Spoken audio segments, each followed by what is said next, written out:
While I have derived enjoyment from many different types of games, platformers are definitely my favorite genre overall. Because of that, I have played through many platformers of differing complexities and levels of challenge. Today, let's review one.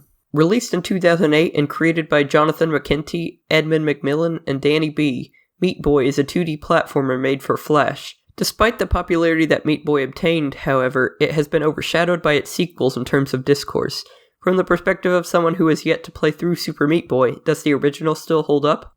Meat Boy as a character can't really do anything besides run, jump, and wall jump, so the level design has to be solid to make the game enjoyable. In that sense, this game succeeds. Levels are very compact, often only being one static screen. Some levels do scroll vertically, but they can still be beaten in just a few seconds. On the topic of scrolling, Meat Boy features many auto-scrolling levels, but they are much more tolerable than in most games. If you can outpace the camera, it will speed up, so you won't be forced to wait on the stage like in many other platformers. The small level size also means that you won't need to perfect a long string of challenges in a row. Because of this, levels often require significantly more precision than you'd expect from other platformers. Meat Boy also features many different types of obstacles to contend with, such as spinning blades, piles of salt, fast-moving projectiles, platforms that crumble after you touch them, and even hazardous blocks that can only be stood on during very specific periods of time. There are also conveyor belts that can allow you to fly way up into the air, but may also send you straight down into a pit. These obstacles are simple on their own, but are often combined in interesting ways that make the levels fun to play.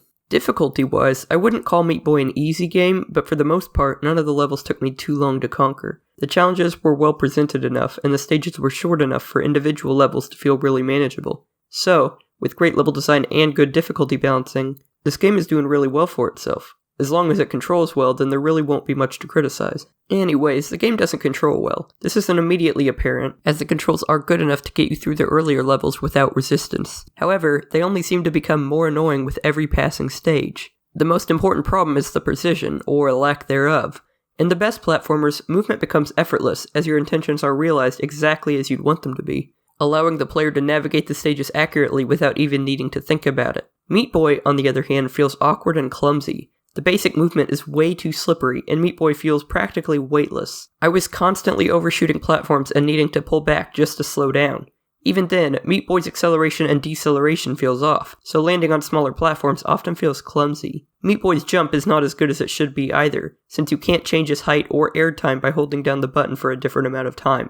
Every jump, then, is the exact same height, which is usually fine, but in areas filled with projectiles, you might have a rough time. None of these problems would be huge for a lot of platformers, but for a game that demands perfection, it's frustrating that the mechanics often fight against you. As I mentioned earlier, a lot of the game's stages are relatively simple and not too hard to beat. In those cases, the controls are fine. On the other hand, play a level like We Reach, and they start to fall apart. This level took me nearly half an hour to beat, because you have to land on so many one-block platforms in a row. Needing to make so many precision landings back to back, along with using wall jumps liberally to stay alive, all while needing to be fast to stay ahead of the screen scroll, is just frustrating. I don't want to make it seem like this stage ruins the game though.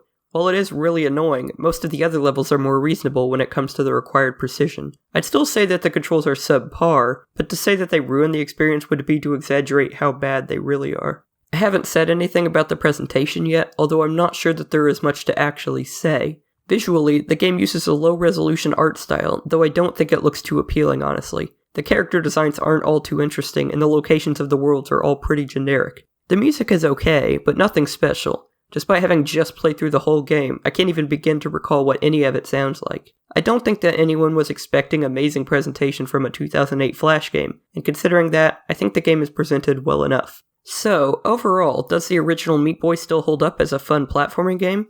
I'd say that it does. It does have some problems, namely the controls and physics, and the difficulty curve isn't always the best, but the level designs are good, and the unique set pieces keep the gameplay engaging throughout Meat Boy's relatively short runtime. As I mentioned earlier, I have very little experience with Super Meat Boy, so playing that more could change my perspective on this first game. However, on its own merits, Meat Boy is a decently presented and enjoyable Flash game for its time, and you can still get some fun out of it nowadays. Well, thank you so much for watching, and I'll see you next time I decide to upload, I guess.